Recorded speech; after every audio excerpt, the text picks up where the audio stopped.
When the two governors at the centre of the Stratford school dispute arrived at the High Court this morning, it seemed there were signs, at least, of a partial compromise after an emergency governors' meeting last night.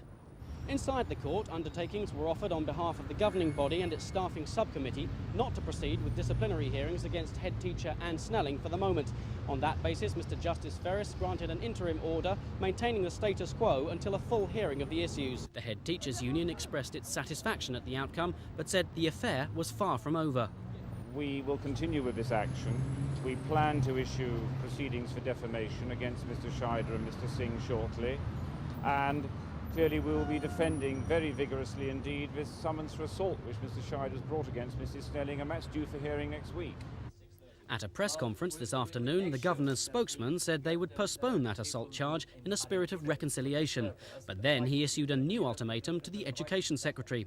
If by 10 o'clock tomorrow morning Kenneth Clarke doesn't sack the two governors he has imposed on Stratford since the row began, they will issue 38 fresh allegations about head teacher Anne Snelling. The High Court agreement not to discipline her covers only one specific allegation.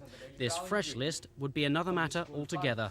Both Mr Scheider and Mr Singh and their colleagues have been pressed by us over the last 4 weeks or so to compile a list as extensive as possible, so that no one can say to us that we actually were reckless people, either Mr Scheider or Mr Singh, or they are incompetent or irresponsible or careless.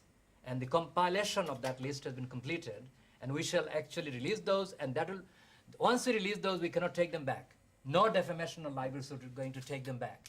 Education officials said ministers would only consider withdrawing the additional Stratford governors when the governing body was adequately carrying out its responsibilities. David Strawn for Thames News.